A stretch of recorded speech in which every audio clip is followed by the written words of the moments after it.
नहीं, राहु के काम शायद करने चाहिए मगर केतु के थ्रू। देखिए, राहु के काम करने में बुराई नहीं है। अभी मैं आप लोग को ये ऑनलाइन क्लास ले रहा हूँ, ये भी राहु है। एम आई राइट है रॉन्ग? मैं ऑनलाइन ऑफिस के काम करता हूँ, वो भी राहु है। मोबाइल का गैजेट, वो भी राहु है। राइट। मेजोरिटी वर्क हम लोग राहु का ही करते हैं। लेकिन प्रॉब्लम क्या होता है पता है? Rahu is an energy, no doubt in that. Rahu एक एक्सप्लोजिव ऊर्जा है। Explosive. It's a highly power energy. अगर मैं राहु को स्पेसिफाई करूँ, इट्स एन एनर्जी, ऐसी एनर्जी जिसको आप न्यूक्लियर से भी कनेक्ट कर सकते हो। प्रॉब्लम कहाँ होती है पता है? वो जो एनर्जी है वो दिशाहीन है। जब आपकी ऊर्जा के पास दिशा ही नहीं होगी तो क्या फायदा उस ऊर्जा का, मुझे बता दीजिए आप। आपको पता ही नहीं मुझे किस दिशा में चलना है। मुझे इतना पता है मैं कि 100 किलोमीटर चल सकता हूँ, लेकिन मुझे पता नहीं है कि ये 50 रास्तों में से कौन सा रास्ता सही रास्ता है। तो क्या फायदा उस 100 किलोमीटर का? आप 100 किलोमीटर गलत रास्ते पे निकल लिए, फिर 100 किलोमीटर वापस भी आना पड़ेगा सही रास्ता चुनने के लिए। राहु के लोग ऐसे ही पाए जाते हैं अक्सर। जो राहु की तरफ भागता है ना, वो केवल रास्ते बदलता रह जाता है। भागता बहुत है, दौड़ता बहुत है, बट दिशाहीन। समझ में मैं क्या बोलना चाह रहा हूँ? इस पे हमने कई क्लासेस ली है, राहु के केतु पे। इसीलिए मेरे ख्याल से राहु केतु पे हमने कितना भी कम हुआ होगा तो 8 से 10 क्लासेस हुए होंगे सब मिला के। राइट। वो थी ना सर आपकी एनालॉजी उसमें कि वो जो तीर होता है, तीर का पीछे वाला भाग राहु है, यस। जिसमें एनर्जी जनरेट होगी, वो आगे वाला जो डायरेक्शन देगा वो केतु है। उल्टा बोल रहे हो सर आप उल्टा बोल रहे हो। जो तीर होता है, तीर, उस तीर की जो नोक है वो राहु है। ये राहु है, ये तीर, ये एनर्जी है, ये चोट पहुंचाती है।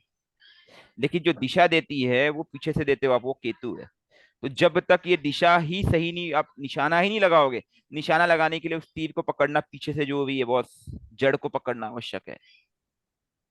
जड़ पे काम करोगे, राहु को दिशा मिल जाएगी। अब जड़ पे काम करने का मतलब समझिए वो क्या कहता है। राहु बोलता है तुम आसमान की बुलंदियों को छुओ, बिंदास ऐश के साथ रहो।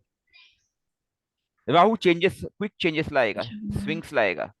केतु बोलता है बॉस, स्पेशलाइजेशन लाओ, एक्सपर्टाइज लाओ, माइन्यूट चीजों पे डिटेलिंग करो। ਤੈਨੂੰ ਪਤਾ ਉਹ ਤਾਂ ਹੀ ਤਾਂਤਰਿਕ ਦੇ ਨਾਲ ਉਹ ਕਰਦਾ, ਉਹ ਆਪਣੇ ਆਪ ਨੂੰ ਪ੍ਰੋਟੈਕਟ यू ਕਰਦਾ। Get you getting point? ਮਤਲਬ ਤਾਂਤਰਿਕ ਪੂਜਾ ਨਾਲ ਇਨਵੋल्व ਕਰਦਾ ਕਿਉਂਕਿ ਉਹਨੂੰ ਪਤਾ ਹੈ। आप समझ गए मैं क्या बोलना चाह रहा हूँ? तो हमें बिल्कुल जी बिल्कुल। राहु केतु को पकड़ना है। तो पहले केतु को पकड़ो, बिना केतु के राहु की तरफ आप बढ़ ही नहीं सकते हो। They those are always 180 degree apart. आपके चार्ट में हर प्लेनेट कहीं भी पाए जा सकते हैं, कि राहु केतु हमेशा 180 डिग्री की अंतर पे ही पाए जाएंगे, कुछ भी कर लो। 179.59 भी नहीं हो सकता बॉस, समझे कि नहीं? 179 डिग्री और 59 मिनट्स भी नहीं होगा, वो 180 डिग्री ही होंगे ये दोनों पॉइंट। आप समझने का प्रयास कीजिए। और जैसे ही अभी थोड़ी देर पहले जब मैं राहु केतु डिस्कस कर रहा था, आप लोग को समझाने की कोशिश कर रहा था, तो हमने अभी यही चर्चा की थी कि वो क्या है कि सूर्य जो मेरा अर्थ है, अर्थ को मैंने सेंटर हॉरिजॉन मान लिया। अर्थ को ये सेंटर पॉइंट मान लिया। और उसके अक्रॉस एक तरफ मून है और एक तरफ सन है, उनका जो पॉइंट जहां पे वो एक दूसरे को कनेक्ट करते हैं आर्क में, that is Rahu and Ketu. यही हमने डिस्कस किया था ना थोड़ी देर पहले, अगर याद हो तो। करेक्ट ठीक। करेक्ट। ठीक है। अब उस आर्क को एक तरफ, अब मैं बताऊं होता क्या है, स्पेशली नरेश जी, जी। आप हो ना अभी क्लास में? ठीक है, हाँ जी हाँ जी, मैं तो सुन रहा हूँ। हाँ, आप ध्यान से समझने की कोशिश कीजिए। सॉरी, ये मैं इसमें बना नहीं पा रहा हूँ, बट मैं जो बताना चाह रहा हूँ ये है, सपोज मैं सीधी लाइन ही ले लेता हूँ। ये ठीक है। समझ में आ रहा है नहीं, सुनिए। ये वो ये मैं मेरा, अभी ये मेरा राहु का एक्सिस है। सॉरी सॉरी, ये मेरा सन का एक्सिस है और ये मेरा मून का एक्सिस है। ये दोनों ने एक दूसरे को कट किया। बट ऐसे ही सन और मून का एक्सिस जो है दूसरी तरफ भी कट होंगे, एग्जैक्ट 180 डिग्री अपार्ट। प्रॉब्लम क्या होता है कि ये बैलेंस है। ये दोनों इमेजिनरी पॉइंट कहीं ना कहीं ग्रेविटी के बैलेंसिंग की बात करते हैं। लेकिन हमारा प्रॉब्लम क्या हो जाता है कि हम इस एक्सिस की तरफ हमारा लोड बढ़ जाता है बहुत ही ज्यादा, इस एक्सिस की तरफ। और जैसे ही इस एक्सिस की तरफ लोड बढ़ा, सावधानी हटी, दुर्घटना घटी, क्योंकि ये दिशाहीन हो गया। और ये जैसे ही लोड बढ़ गया, अब क्या होगा पता है? ये जो है ये जो है ये जो राहु है, ये दोनों तरफ मूव होना चालू हो जाएगा। दोनों तरफ मूव होने का मतलब समझने की कोशिश कीजिए। राहु को दिशाहीन है, कभी वो जाएगा इस तरफ, कभी हो जाएगा इस तरफ, कभी हो जाएगा इस तरफ, उसको पता नहीं मुझे कहाँ जाना है। आपको पता है आपके जीवन में राहु से ज्यादा प्रॉब्लम केतु करता है। क्यों करता है, वो कैसे करता है, वो मैं आपको पहले ही बता चुका हूँ, वापस से एक बार एक्सप्लेन कर देता हूँ। जैसे आप ये दिशाहीन हो जाओगे, जैसे ही आप ये दिशाहीन हो जाओगे, ये जैसे ही अलग अलग डायरेक्शन पकड़ेगा, वैसे ही केतु भी तो यहाँ हिलेगा। आप केतु की एक खास बात क्या है, केतु को कटिंग बोलते हो, आप लोगों ने सुना होगा कई बार। केतु क्या है? Ketu is nothing but cutting, Ketu is nothing but cutting. But problem कहां से हुई है? वो राहु से हुई है। ये जैसे ही हिलेगा दोनों डायरेक्शन में, यहाँ पे और यहाँ पे, इसने काटना शुरू कर दिया आपके जीवन को। तो केतु जहां बैठा होगा वो काटेगा। अब छोटा सा उदाहरण देता हूँ, मेरे थर्ड हाउस में केतु बैठा है। मेरे पास छोटा भाई की डेथ हो चुकी है बचपन में। इसने कराया, इस राहु ने कराया था। राहु हिल रहा था, केतु ने करा दिया। राहु यहाँ पे हिल रहा था ना, यहाँ पे केतु ने करा दिया गेम तमाम। क्योंकि केतु को मजबूरी, राहु के हिलने की वजह से केतु को हिलना पड़ रहा था, हम ये समझ नहीं पा रहे थे। जैसे ही मैंने केतु को पकड़ लिया, राहु को भी दिशा मिल गई। अब राहु को तो मैं पकड़ नहीं सकता हूँ। क्या आप बम के गोले को पकड़ सकते हो? मुझे बताइए। नहीं पकड़ सकते। तीर की नोक को पकड़ोगे, हाथ में चोट लग जाएगी। मुझे उसको पीछे से ही पकड़ना पड़ेगा। मैंने जैसे ही केतु को पकड़ा यहाँ से, राहु भी दिशा, डायरेक्शन मिल गया उसको भी। भाई तीर तो ऐसे ही था ना, यहाँ से ऐसे। आपके चार्ट में भी राहु केतु का तीर होगा, उस तीर को समझिए। किसी के केस में राहु यहाँ बैठा होगा, केतु यहाँ बैठा होगा, तो तीर की नोक यहाँ बैठी है। आपको केतु को यहाँ से पकड़ लेना है बस। आप केतु को पकड़ने के लिए क्या है, केतु का नेचुरल स्वभाव पकड़ो और उस भाव का स्वभाव पकड़ो, कहानी खत्म। बहुत सिंपल है, हम उसे कॉम्प्लिकेट करते हैं। ठीक है जी। अभी कल ही मतलब एक मित्र का चार्ट आया था, सामने सामने मिल गए, मुलाकात हो गई। तो उनका जब मैंने चार्ट देखा, Rahu is nothing but a day dreamers, मैंने ओपनली बता दिया। बंदे के पास कैपेबिलिटी बहुत है, ह्यूज कैपेबिलिटी, बट सपनों की दुनिया ऐसी कि उसको निकलने नहीं दे रही है। 12 घंटे में बंदा, दिन के 12 घंटे के उजाले में बंदा अगर 10 घंटे केवल खुली आंखों से सपने देख रहा है, मुंगेरी लाल वाले, तो क्या वो व्यक्ति की ऊर्जा कॉन्सेंट्रेट हुई? नहीं हुई, वो दिशाहीन हो गई। जब दिशा बदलती गई तो क्या हुआ, केतु ने काटना शुरू कर दिया उसके जीवन को। वो समझ भी नहीं पा रहा है। ये गेटिंग पॉइंट में क्या बोलना चाह रहा हूं? राहु यहाँ है, केतु यहाँ है, और केतु का काम कर रहा है वो बंदा। जैसे वो केतु को पकड़ेगा, मैंने उसको वही रेमेडी दी, मैंने बोला 2 महीने में रिजल्ट आ जाएगा। तुरंत राहु लाइन में आ जाएगा। तो सेकंड और 8th हाउस का राहु केतु के पास डिवाइन गिफ्ट होती है, छप्पर फाड़ के देने की काबिलियत है उसके पास। इन प्रॉब्लम है कि उनको पकड़ने वाला व्यक्ति चाहिए। वैसे मैं कहता हूँ हर चार्ट, कोई भी चार्ट बुरा नहीं होता, हर प्लैनेट चाहे यहीं बैठा, नीच का हो उच्च का हो। वही उनके पिताजी ने कहा, अरे इसमें तो आपने ये नहीं बताया कि सब बुद्ध आदित्य राज्य हो गए। बोला सर वो सब चीज मैं देखता ही नहीं हूँ, क्योंकि वो मायने नहीं रखता है। मैंने हजारों चार्ट देखे बुद्ध आदित्य राजयोग वाले, हजारों चार्ट देखे पंच महापुरुष योग वाले, लेकिन सफल होते किसी को नहीं देखा। You getting a point? क्योंकि वो व्यक्ति उनके अनुरूप नहीं चला। और हजारों चार्ट देखे जहां पे प्लैनेट बहुत नेगेटिवली बैठे हैं, बट उनको सफल होते भी देखा है। It is how you use your planet that matters, rather than what your birth chart is। थोड़ी देर पहले मैंने बताया था, आपके साथ क्या आया, मन बुद्धि संस्कार। वो मन और संस्कार के रूप में आपको एक बर्थ चार्ट मिला है, हमें यह समझने की आवश्यकता है।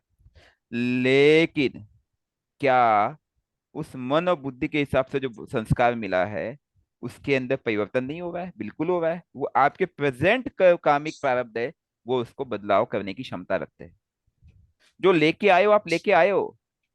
एस्ट्रोलॉजर्स गलती क्या करते हैं पता है, प्रेजेंट को भूल जाते हैं कि आप प्रेजेंट में कुछ कम कर ही नहीं रहे। और जो आपने पूर्व जन्म में लेके आए उसी को पकड़ के अपना ढोल पीटते रह जाते हैं। अच्छी बीवी मिलेगी, सेकंड मैरिज होगा, फिर क्या, मतलब ख्याली पुलाव।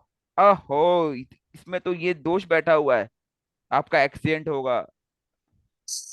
बॉस, अगर आपको ये नजर भी आ रहा है कि एक्सीडेंट के योग है, कहीं ना कहीं अष्टम की इन्वॉल्वमेंट है, मंगल की इन्वॉल्वमेंट है, नेगेटिव 12th हाउस की इन्वॉल्वमेंट है, तब भी आप उसको वो रास्ता बताओ। डराओ क्यों, डराते क्यों हो? उसको बोलो बॉस 12th हाउस की इन्वॉल्वमेंट है, व्यय, व्यय करो। किस चीज का व्यय करो? शरीर का व्यय हो, उससे अच्छा कुछ और व्यय कर लो यार। You are getting a point. मंगल की इन्वॉल्वमेंट है, मंगल की ऊर्जा को यूटिलाइज कराओ, नेगेटिव उसको पॉजिटिव करने की कोशिश करो। M I right wrong? Correct. भाई यूजुअली जब आप डेथ की बात करते हो, आप क्या देखोगे? या तो उस प्लैनेट से 812 देखोगे, लगन से 812 देखोगे, राशि से 812 देखोगे, ठीक है। और आप और मंगल और प्लैनेटरी लेवल पे देखोगे, मंगल इन्वॉल्व है, कौन सा लॉर्ड इन्वॉल्व है, क्या है, आप बताओगे कि इस हिसाब से, और दशा देख कर क्या बताओगे, ये प्रोबेबिलिटी बनती है। बट बॉस, अगर उसी प्लैनेट को मैं अलग तरीके से यूज कर लूं तो प्रोबेबिलिटी वहीं पर डिफाइन हो गई। जब वो बच्चा पैदा हुआ उस समय हजारों बच्चे पैदा हुए, तो क्या सबके सब हजारों के हजारों उस समय मौत होगी, सबका एक्सीडेंट से मौत होगी? ये कौन सा लॉजिक हुआ? ये गेटिंग पॉइंट में क्या बोलना चाह रहा हूँ? सही बात है। तो इस तरह के प्रेडिक्टिव एस्ट्रोलॉजी में फंसना, हम अपने आप को मूर्ख बना रहे हैं, मैं इतना ही कहूंगा। और सिर्फ डरा करके पैसा ले लूट रहे, और वो पैसा ना आपके काम आएगा, वो तो बेचारा पीड़ित है ही है, वो तो आपको डॉक्टर समझ के आया हुआ है। ठीक है, कभी मत डराओ प्लीज, मैं एस्ट्रोलॉजिस्ट को रिक्वेस्ट करूंगा, कभी मत डराओ।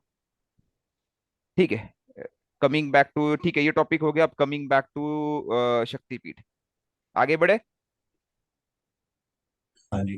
ठीक है, जब हम शक्तिपीठ की बात करते हैं तो शक्तिपीठ है क्या? अब मैं माइथोलॉजी के डिटेल में नहीं जाऊंगा, क्योंकि फिर नहीं तो एक बड़ी स्टोरी हो जाएगी। माँ सती के जो टुकड़े हुए थे, अब हुआ ये था कि माँ सती की वियोग में शंकर जी थे, और विष्णु जी ने अपने सुदर्शन से माँ सती के टुकड़े किए। कुछ लोग कहते हैं 51 टुकड़े हुए, कुछ लोग कहते हैं 52 टुकड़े हुए, that is a different story. तो उनके शरीर के जो ये अंश है, जगह जगह जगह जगह गिरे। ठीक है, इनके शरीर के जो अंश है वो जगह जगह गिरे, और जहां जहां ये गिरे, वहां पे एक ऊर्जा का केंद्र बिंदु बना। ठीक है, और ये कहलाए शक्तिपीठ। छोटा सा, सब कुछ गूगल में अवेलेबल है, नथिंग, मैं कुछ नई चीज नहीं बता रहा हूं आप लोगों को। आप लोग को ढूंढना, आप खुद भी गूगल पे जाएंगे, शक्तिपीठ डालेंगे, आपको पूरी लिस्ट मिल जाएगी, बहुत सारा डेटा मिल जाएगा, डेटा अवेलेबल है, कुछ भी ऐसा नई चीज नहीं है। ठीक है जी। अब ये जो शक्तिपीठ है, मैक्सिमम भारत में कॉन्सेंट्रेटेड है, श्रीलंका में भी एक है, इसमें हालांकि दिखा नहीं रहा है, फिर आपके नेपाल में है, बांग्लादेश, पाकिस्तान, क्योंकि अखंड भारत का एक हिस्सा भी रहा है, आपने देखा होगा। ठीक है, अब इन शक्तिपीठ को आप अलग रूप में जब आप लेके जाते हो, आप जब आगे बढ़ते हो, तो आप ये पाओगे कि इसका संबंध कहीं ना कहीं नक्षत्र लेवल पे है। कितने नक्षत्र टोटल? 27। 27। कितने पद एक नक्षत्र में? चार। 4। टोटल कितने पद हुए? 27 × 4, 108। हाँ, जब हम ह्यूमन बॉडी की बात करते हैं, ह्यूमन बॉडी में पैर के नाखून से लेकर के सिर के बाल तक, ठीक है जी, टोटल 107 + 1, 108 मर्म स्थान है। 107 + 1 में इसलिए कहता हूँ कि एक मर्म स्थान जो कहीं ना कहीं पिनियल ग्लैंड और हमारे सोल से कनेक्टेड पॉइंट है, जो कि एकदम बीचों बीच है, दैट इज 108। और बाकी 107 है जो कहीं ना कहीं बॉडी को गवर्न कर रहा है। तो दैट इज सोल, मतलब बोलते हैं देह प्लस आत्मदेह, मतलब आत्मदेह की जब बात करते हैं तो 1 + 107 ऐसे हो गया 108। तो जो टुकड़े अलग अलग जगहों पे गिरे, वो उन मर्म स्थान को कहीं ना कहीं नोटिफाई कर रहे थे। किसी टुकड़े पे एक, किसी पे दो, किसी पे तीन, किसी पे चार, ऐसे अलग अलग मर्म स्थान। अब कहानी ये बनती है कि अलग अलग जगहों पे वो टुकड़े गिरे, कहीं पे उंगली गिरी, कहीं पे जीभा गिरी, कहीं पे एंकल, पाम, कहीं लेफ्ट आई गिरा, कहीं राइट आई गिरा, कहीं पे हृदय गिरा। जैसे अंबाजी की बात करते आप लोग जाते होंगे। ठीक है। अब एस्ट्रोलॉजिकल इनको यूज कैसे करना है वो मैं बताता हूँ। फॉर एग्जाम्पल, कोई व्यक्ति है, किसी को बहुत पीड़ा है किसी पोर्शन में, कोई कहता है कि मुझे हार्ट की प्रॉब्लम है, राइट। तो वहां पे हार्ट रिप्रेजेंट, जो अंबाजी की जो शक्तिपीठ है, वहां पे माता का हार्ट गिरा था। तो वहां की आराधना करने से उस हार्ट को बल मिलेगा। लेकिन क्या केवल आराधना काम करेगी? Answer is no. अब हमें समझना होगा कि ये कैसे होता है। What is our body made up of? 5 elements. Perfect. Elements, इसको मैं अलग कलर दे देता हूं to understand. What is our body made up of? Elements. और क्या होता है? सोल, एलिमेंट्स, सोल, और क्या? कर्मा। सही कह रहा हूं मैं? गलत तो नहीं कह रहा हूं इसमें? जैसे ही मैं हार्ट की बात करता हूं, तो हार्ट को, हार्ट के कर्मा के लिए कौन सा प्लेनेट इन्वॉल्व होना चाहिए आपके हिसाब से? चंद्रमा। सन। सूर्य। सन सूर्य। परफेक्ट। एलिमेंट जी। लेवल, एलिमेंट लेवल पे कौन सा एलिमेंट होना चाहिए? प्राइमरी। क्योंकि देखिए, जब मैं हार्ट की बात करता हूँ, हार्ट, ठीक है, तो वो क्या है, वो कहीं ना कहीं क्या कर रहा है, वो दो, अच्छा हार्ट करता क्या है? Let's talk technical. Pumping. Pumping, perfect. Blood को पंप कर रहा है, ठीक है। प्योरीफाई करते हैं। प्यूरिफाई कर रहा है, प्यूरिफिकेशन। तो यहाँ पे कौन से प्राइमरी एलिमेंट्स इन्वॉल्व होंगे?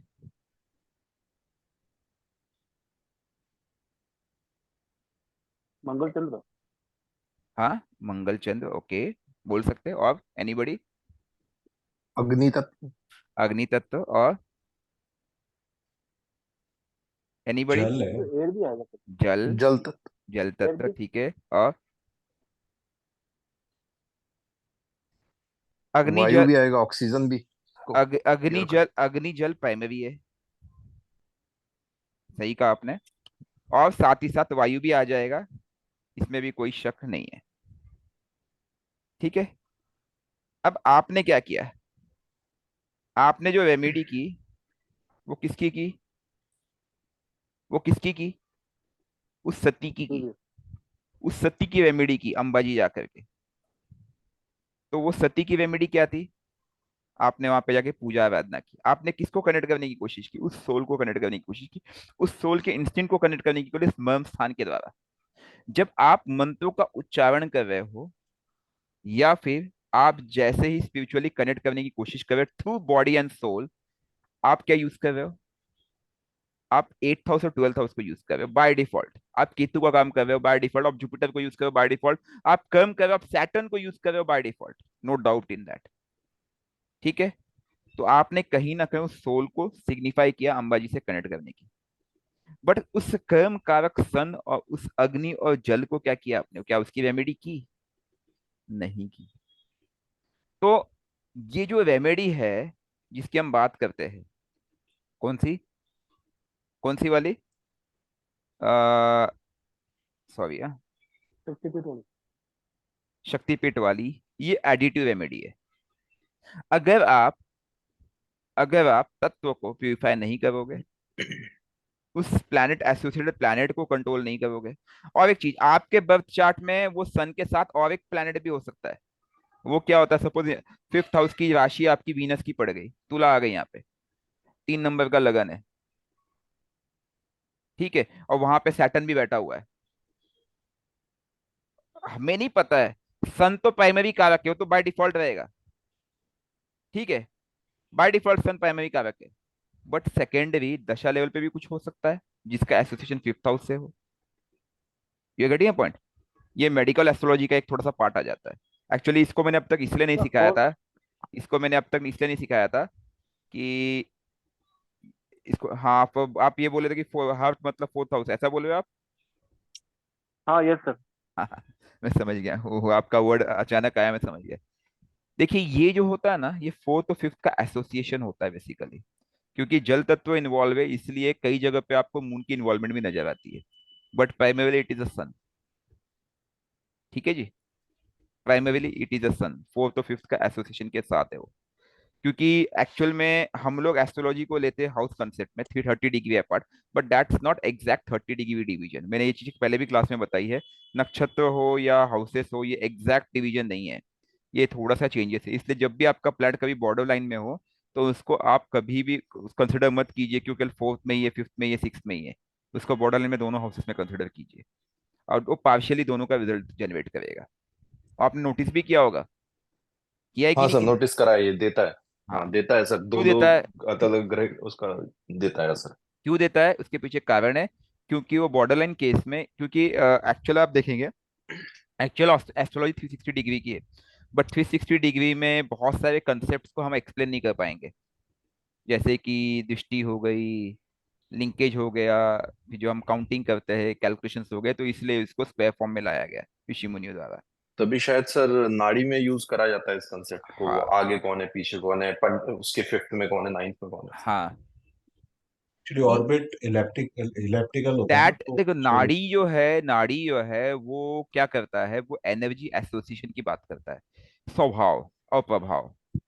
इस पे हमने क्लासेस पहले भी ले लिए, कई बार डिस्कस किया था स्वभाव और प्रभाव, कि उसका एक नेचुरल स्वभाव है, उस पे किसी का प्रभाव पड़ा। समझने का प्रयास कीजिए। जैसे आपने ये रेमेडी की, बट उस पे कहीं ना कहीं इन पे इनका भी तो प्रभाव था। तो जब तक मेरा ये मानना है कि मेरे जो अक्सर आप लोग को जो बताता हूँ, मैं स्वभाव और प्रभाव पे ही काम करता हूँ, कि उसके स्वभाव को पकड़ो और प्रभाव को नष्ट करो।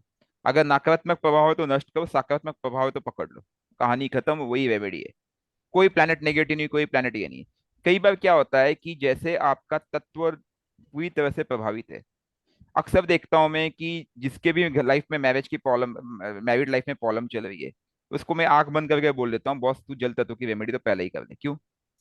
मन अशांत है, और मन अशांत है मतलब जल तत्व पीड़ित हुआ है।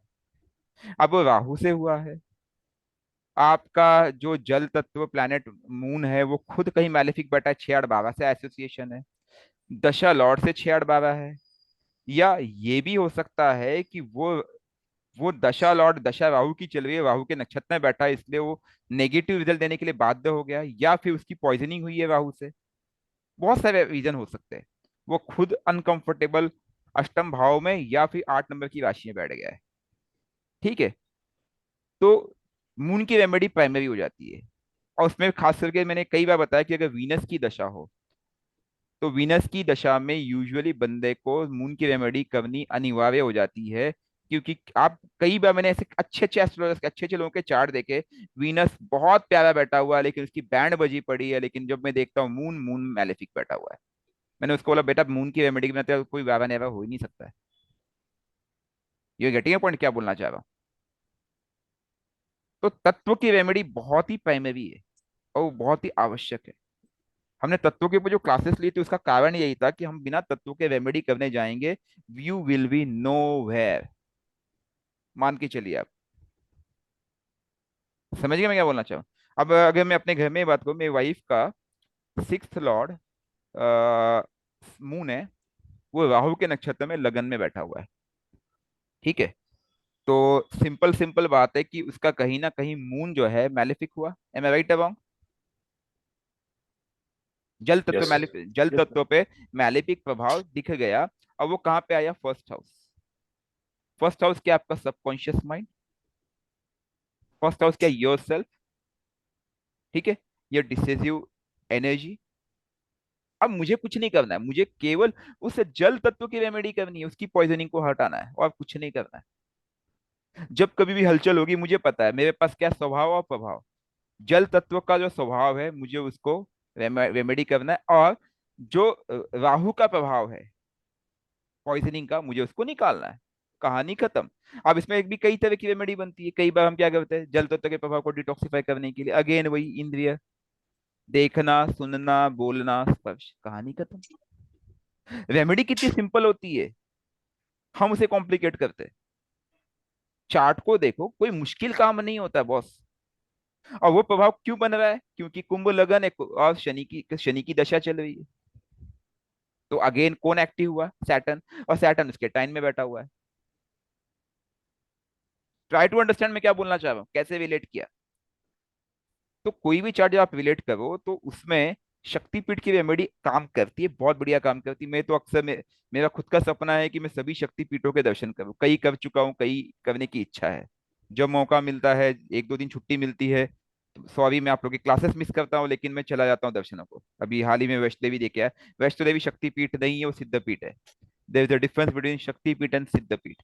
शक्तिपीठ वो पीठ है जो एक इवेंट के वजह से जनरेट हुए थे, ठीक है, माँ सती के जो शरीर के अंग थे जो कहीं ना कहीं कनेक्ट होते हैं। But there is something called as Siddha peetha. जैसे दिल्ली में माँ कालका जी का मंदिर है, वो भी सिद्ध पीठ है। वैष्णो देवी सिद्ध पीठ है। तो सिद्ध पीठ है, there is energy being generated by self, by some other event, और बाय सम साधक, किसी साधना द्वारा। कई बार कोई साधु महात्मा किसी स्थान पे सालों साल तपस्या करता है, उसके अनुयायी तपस्या करते हैं, तो वहां पे वो शक्ति को एक ऊर्जा मिल जाती है, उसका वास हो जाता है। तो वो सब सिद्धपीठ कहला जाते हैं, ठीक है। कलयुग में मैंने महसूस किया है कि सिद्धपीठ का तो भी अपना वैष्णो महत्व है। देवी कौन से उससे कनेक्टेड है? वैष्णो देवी माँ सरस्वती, माँ लक्ष्मी, माँ काली, तीनों का रूपक है, एनर्जी है। इस पे मैं एक क्लास लेना चाहूंगा, क्योंकि जिस दिन मैं वैष्णो देवी से आया हूँ उसी दिन हमारे ग्रुप में संजू जी है, उनसे कुछ चर्चाएं हुई थी। तो उस पे काफी अच्छी चर्चाएं हुई थी, तो उन्होंने भी कहा था सर इस पे एक क्लास बनता है। एक्चुअली वैष्णो देवी का जो लिंकेज है वो 9 ग्रहों और 12 राशियों से। वैष्णो देवी के दर्शन मात्र से ही हमें रिजल्ट क्यों आता है, लेकिन जो लोग हेलीकॉप्टर से जाते हैं उनको रिजल्ट नहीं महसूस होगा। पैदल जाना है, मैं तो अक्सर पैदल ही जाता हूँ। पैदल जाना, पैदल आना है। और वो एनर्जी कैसे कनेक्ट होती, क्या होती, इस पे एक क्लास बनती है पूरी 35-40 मिनट्स की, ठीक है। अगर कल परसों नरसों में जब भी मुझे मौका मिलेगा, अगर ऑफिशियली, क्योंकि ऑफिस रहता है मेरा, तो मैं आपको बिल्कुल कनेक्ट करूंगा, वो वीडियो भी मैं अपलोड कर दूंगा। वो बहुत इंपॉर्टेंट क्लास होगी, तो एक क्योंकि बार शक्तिपीठ का ये स्लाइड पूरा देखो ना, मतलब पूरा बताओ ना एक बार ये। देखो ये तो मैंने गूगल से निकाला है, nothing out of the box, ठीक है। ये सब आपको डेटा मिल तो जाएगा, भी हमें नहीं मिल रहा। ठीक एक है। बार निकालो, एक बार कर हाँ, दो स्लाइड ये पूरा। आपको मिल जाएगा डेटा, ठीक है। देश के विभिन्न हिस्सों में शक्तिपीठ है, ठीक है। आप अगर जाएंगे इसकी पूरी लिस्ट मिल जाएगी। कुछ मतलब यार देखिए, जो चीज नहीं नहीं सर, है। एक्चुअली कि आपने बॉडी पास लगा रखे ना इसमें, तो वो नहीं मिलेगा। तो एक बार मैं देखा, स्क्रीनशॉट ले लेता हूँ। बिल्कुल मिलेगा सर, कैसे मिलेगा मैं आपको दिखा देता हूँ मैं, ठीक है। शक्तिपीठ एंड बॉडी पार्ट्स, सब कुछ ही छुपाना क्या है इसमें आ सर, जाएगा। सब कुछ अवेलेबल है। जाइए, ओपन कीजिए, सब मिल जाता है सर, कुछ छुपा नहीं है। बट वही है कि नेट पे डेटा कई बार ना गलत डेटा भी होता है, ठीक है। वो एक इसलिए हाँ, वो वेरिफिकेशन। अकेला आपके आपके स्लाइड का ही देख लो। नहीं नहीं, ऐसा नहीं, मैंने भी यहीं से लिया है। मैंने अभी क्विकली सामने से निकाल के कॉपी किया था, मैंने कुछ ये नहीं किया, मैं आपको झूठ नहीं कहूंगा। क्योंकि आपने कहा शक्तिपीठ की भी सुनील क्लास जी, ले लीजिए, मैंने इसलिए तुरंत डाल के चालू कर दिया है। जैसे अगर आप लोग काली घाट है तो that is a right to. अब इसके पीछे भी सिग्निफिकेंस है, वहां पे कौन सा नक्षत्र बैठता है, क्या बैठता है, वो बहुत डिटेल्ड क्लास हो जाती है, ठीक है। अगर उसको नक्षत्रों को देखोगे तो कैसे लिंकेज होता है, ठीक है। But that's another way middle class, वो बिना मतलब ये मेडिकल एस्ट्रोलॉजी में ही वो कवर होगा, बेटर रहेगा, ठीक है। हाँ मतलब जी, कहने का मतलब ये हो रहा कि पर्टिकुलर जो शक्तिपीठ इसका पार्ट हो गया वो, प्लस जो जिस तत्व में है उसका भी रेमेडी करना पड़ेगा। जैसे बिल्कुल आपने बिल हार्ट का बताया, तो अग्नि प्लस जल का, हाँ हाँ, अग्नि प्लस मतलब जल को भी हाँ, करना है। बिल्कुल उसके बिना काम नहीं बनेगा। और आपके चार्ट में हो सकता है कि वो कोई और प्लेनेट भी साथ में सपोर्ट करता हो दशा के लेवल पे, तो इसलिए देखिए दशा लॉर्ड रेमेडी तो मैं आपको फिर क्या कह रहा हूँ, जो सिक्स वो स्टेप वो रेमेडी तो हम बाय लोग डिफॉल्ट बात है, हाँ। करते हैं, वो सिक्स स्टेप रेमेडी तो करना ही करना है, क्योंकि वो 70 to 80% रेमेडी वो ही करेगा। लेकिन क्या है कि आपने पिछले कई सालों से, मतलब अपनी बॉडी की पूरी वेट लगा रखी है, आपने गाड़ी को एक्सीडेंट कर दिया है। तो जब गाड़ी का एक्सीडेंट कर दिया है तो उसका मेंटेनेंस तो मांग रहा है वो। तो मेंटेनेंस करने के लिए एडिटिव सपोर्ट देना पड़ता है। ये घटिया पॉइंट ऐसा जी होता है। जी।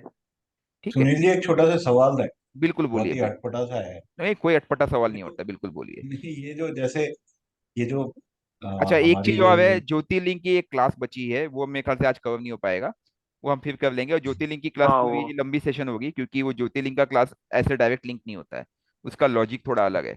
वो उसका चलेगा कनेक्ट, सर, 2 घंटे रखो तो चलेगा। हाँ वो उसका लिंकेज जो है थोड़ा अलग तरीके से है, वो मुझे आप लोग को एक्सप्लेन करना पड़ेगा ढंग से।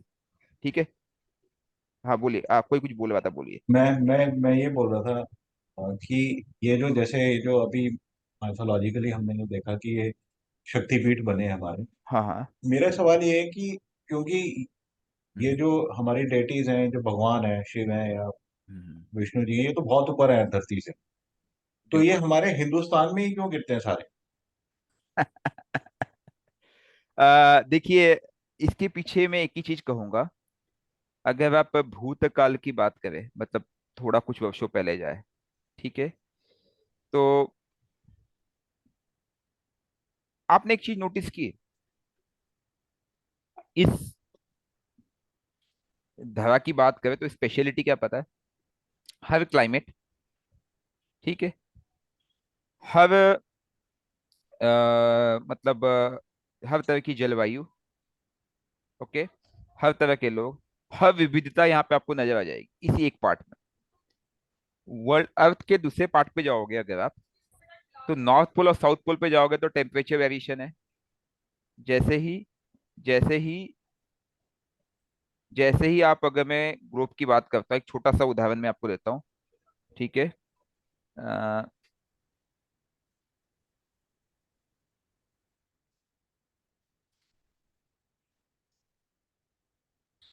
तो मुझे एक और चीज भी लगती है कि आई नहीं थिंक नहीं नहीं प्रेजेंस तो सब जगह था, क्योंकि मैं एक नहीं पॉडकास्ट नहीं देख नहीं रहा था, नहीं उसमें महाभारत और रामायण का के डिस्क्रिप्शन में मैक्सिको भी है। नहीं नहीं नहीं लेकिन नहीं आई थिंक इस नहीं नहीं, सब चीजों ऐसा को नहीं। रिकॉग्नाइज और कल्चरी नहीं, मेरी बात सुनिए, प्रिजर्व करके इंडिया में रखा गया। मेरी बात समझने की कोशिश कीजिए, आप लोग पहले समझिए। ऐसा नहीं है। हम लोग कहाँ पे टॉपिक ऑफ कैंसर पे लाई करते हैं? ठीक है, अगर आप एक ग्लोब की स्टडी करें तो नॉर्थ पोल और साउथ पोल को भूल जाइए, वो बहुत ही ठंडा इलाका पड़ता है। ठीक है। अब जो जोग्राफिकल ये बना, हमने जो जो जोग्राफिकल जो पोजीशन बनी है हमारे अर्थ की, अर्थ पे, स्पेशली इंडिया की, वो पोजीशन ऐसी ऐसी पोजीशन है जहां पे लाइवलीहुड बहुत ही कम फिजिबल फॉर्म में है। ये घटिया पॉइंट। आप खुद इसे कंपेयर कीजिए, आज का प्रभाव देखिए और आज के 5,000 10,000 साल पहले का इमेजिन कीजिए। ठीक है, उस समय कोई साइंस इन्वॉल्व नहीं था, कुछ भी इन्वॉल्व नहीं था। और आप यही पाओगे कि एवरीथिंग हैज अ लिंकेज। उस समय भी ऋषि मुनि तपस्वी हो, उनके लिए भी ये इवोल्यूशन ज्यादा इजी था एज कम्पेयर टू दैट। और जगहों पे भी थे, ब्रीड से काफी जगहों पे कुछ आपको ट्राइब्स नजर आएंगे, हर जगह ट्राइब्स रहे होंगे छोटे छोटे, बट वो जो क्लास है वो केवल यही मिल पाया है। अब इस पे कई तर्क है कि भाई ये देवों का स्थान है, ये है वो है, हिमालय की पहाड़ी है जहाँ पे माँ गंगा का उद्गम होता है, राइट। सबसे ऊंचे से ऊंचा स्थान भी यही है, नीचे से नीचा स्थान भी यही है। तो definitely you will get everything out here, right. इसमें तो कोई शक नहीं है।